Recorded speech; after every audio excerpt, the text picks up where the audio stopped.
Hello everyone. In this session, we will be talking about robotics in research.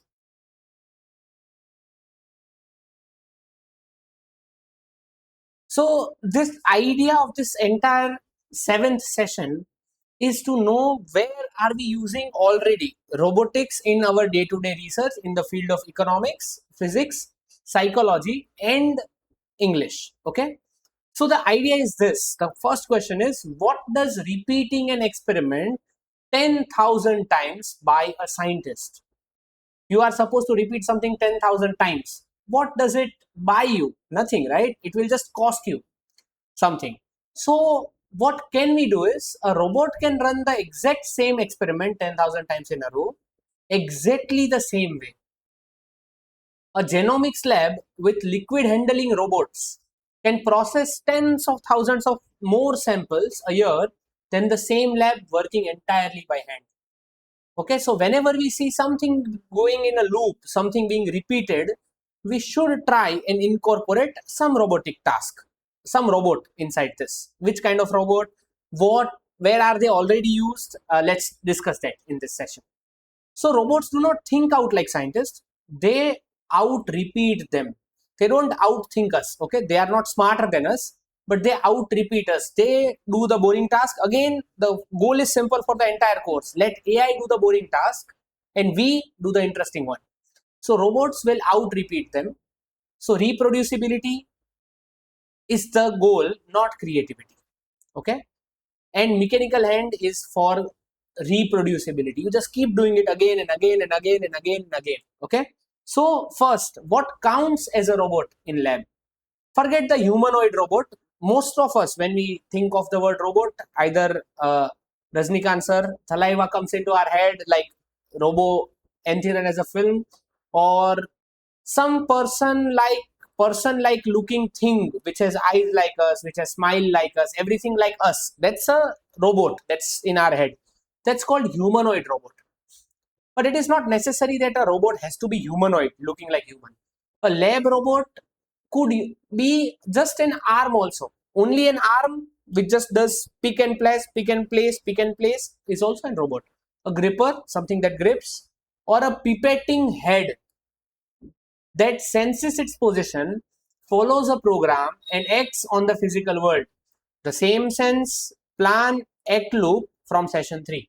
How robots work? So they sense something, then they plan something based on that sense, and then they act based on this plan, and then they again sense something. This loop is something which keeps the robot going. Now, if that robot is a humanoid, or it is just an arm, or if it is just a pipetting head, everything is a robot. Okay, so now they do physical work instead of digital work. So robotic liquid handlers use calibrated motion control and pipetting heads to transfer, dilute, and mix reagents. So in many of the chemistry labs, these kind of robots are already used. They repeat biochemistry labs, chemistry labs, this kind of robots are already used, where they handle the calibrated motion with calibrated motion control, the liquids. They shift it from one place to the other place. They mix things. They mix reagents at volumes far smaller and more precise than a steady human hand can manage. It is more reliable, run after run. That's why if you go to PDEU for an example, okay, I have had the luxury of going there in their solar panel lab. They are making solar panels with the help of robotic hands. Okay, solar panels are made there with the help of robotic hands. It's a wonderful lab. You can visit it. You can try to visit it sometime. So for physics people, this is a place where they are using robots to make some solar panels. Okay, and we use robot in this lab automation like this. Self-driving lab pair Self-driving labs, they pair robots with machine learning. Okay, so wherever we have self-driving car like Tesla, you are pairing a robot with machine learning. The software decides the next experiment, the robot carries it out around the clock. If it is a self-driving car or entire self-driving lab, Okay, many times I have, like in my childhood I went to a chocolate factory. Okay, so there were humans, there is a whole conveyor belt from where chocolates are coming in wrappers. Everything else is done by machine, but now humans are there. They will classify different chocolates. Okay, they will put it in packets. Everything was done by humans. But now I'm sure that same chocolate factory must have replaced humans, a lot of humans, by robotic hands in the mundane day-to-day task. Okay, so a real world example is Berkeley's A Lab. I gave you this example earlier also. It is a fully automated materials lab for physics people. Machine learning models trained on published data proposes new recipes, and robot synthesizes those materials, and then they test them with no human step in. Okay, they test everything without a human in between. This is a way you can integrate machine learning with robots. Robots mean something moving, and machine learning, we learned finding patterns, finding NLP, CV using NLP. How do we pair it with robots? That's something that already a lot of labs are doing. Sample handling, of course, the unglamorous backbone. So long before a result gets analyzed, a sample has to be prepared. And I remember it from my research work. We prepare a sample, we have to make sure that there is no dust on the sample, it is cut properly in the exact shape what we want, exact size what we want. We need to, if we are working with chemistry, then we need to measure it, dilute it, label it. We need to move it between containers from container 1 to container 2 over and over at scale that turns a small mistake into a ruined week of data. Okay, because you are just trying to make that sample from a week, trying it, and when you are just handling it, something goes wrong and everything is ruined for the entire week. Nowadays robots are increasingly used in this task. Like for an example, genomics laboratories, they increasingly rely on robotic liquid handling to prepare sequencing samples. Since manual pipetting of thousands of microliter scale is slow, tiring, and major source of human error at that volume. Okay, so majorly now a lot of laboratories, we'll call them wet laboratories, which are working with chemistry samples. They are moving on to robots. But next task where robots are used in research is, could a robot be the thing that is being studied, not just the tool that studies? And this is something that we use for psychology, economics. For an example, for psychology, if you are studying, understanding the mouse behavior, a live mouse cannot be scripted to always behave in a certain way, but a robotic mouse can behave to be acting in a certain way. It can be scripted to behave in a certain way. Sometimes the robot is not assisting the experiment, it is the experiment. And people do this. A controlled, repeatable stand-in for a live interaction partner. And people do this kind of research. If you remember, I also told you about a robot called NAO, and it's used in autism studies, right? So this kind of robots, NAO, in autism studies, it is much easier to put a robot which just repeats a few things again and again, very simple to predict. That helps in study of autism much better than a real person who is interacting with autistic patients. Okay, yes. So when the robot is the experiment, in behavioral neuroscience, zoo inspired robots, which are known as ethorobots, are built to interact with live animals directly, reproducing the behavior such as courtship or parental care that are spontaneous in nature but very hard to trigger reliability in captive lab settings. So for an example, uh, a robot, a mouse robot, suppose this is a mouse robot with this eye, is staying with a real mouse. Okay, probably this is a real mouse.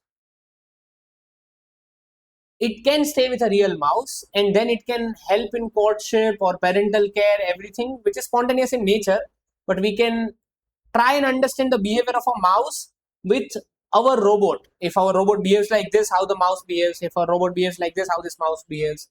And researchers have proposed robotic mice and rats as interaction partners for live rodents across 6 behavioral domains, from courtship to territory defense, giving psychologists a repeatable stimulus that a live animal partner never is.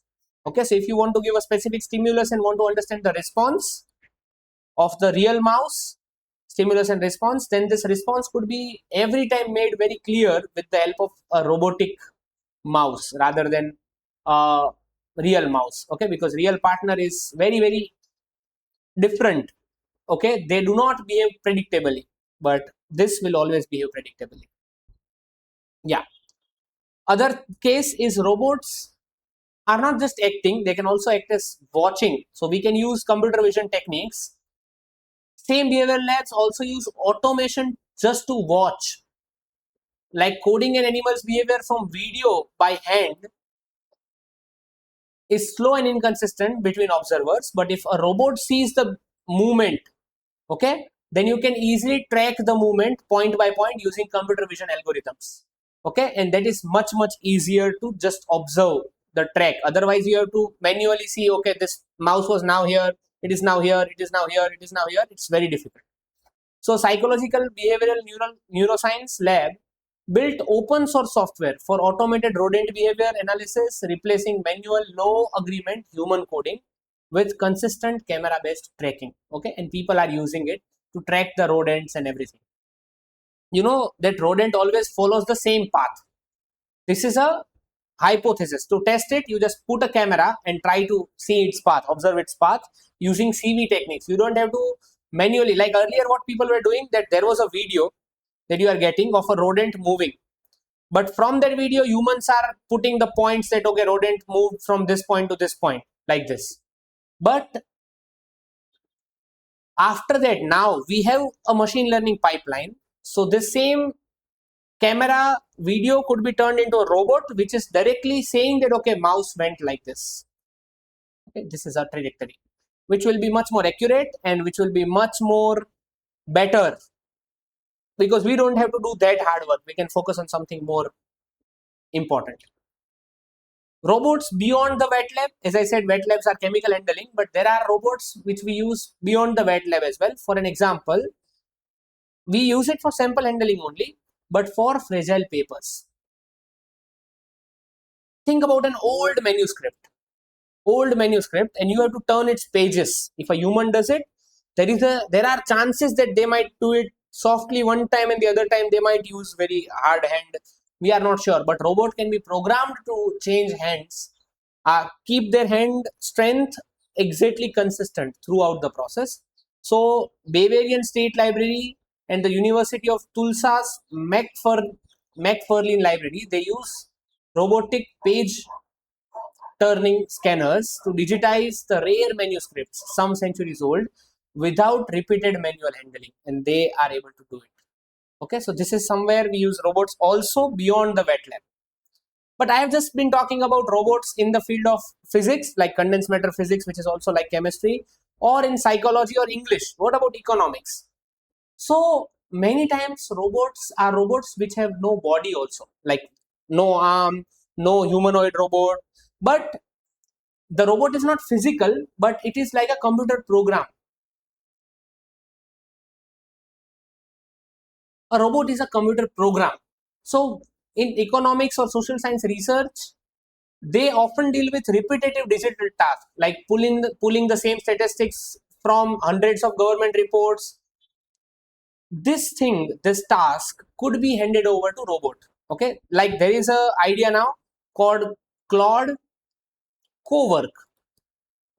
This is also a robot. It is a digital robot. It does not have a body, but you just give it a task, it will go and it will do the task for you and it will come out with the data, whatever you want it to do. For an example, I want to upload the content on the Moodle. I can just ask Cowork and it will just take the content, it will upload it onto Moodle for me if it is a repeating task for me. Okay, this is possible with Claude Cowork. Yes. Real world example, robotic process automation, software bots. There are many software bots like Selenium, Playwright. They are really wonderful softwares which help you do repetitive tasks. If your task is you need to go to a website, okay, then you need to click somewhere, then you need to grab the data from there.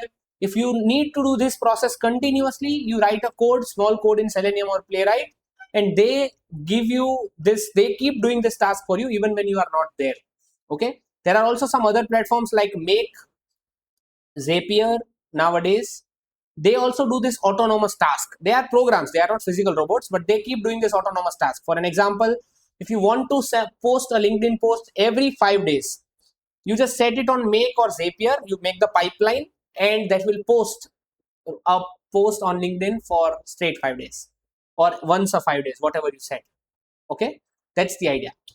Putting it all together, whether it has an arm, a camera, or no body at all, a research robot does one of the three jobs. Either it acts on samples, or it watches the behaviors, or it stands as a controlled interaction partner. So robotics in research is not about building something that thinks like a scientist.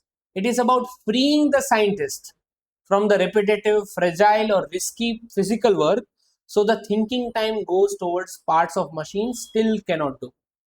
Okay, that's the idea.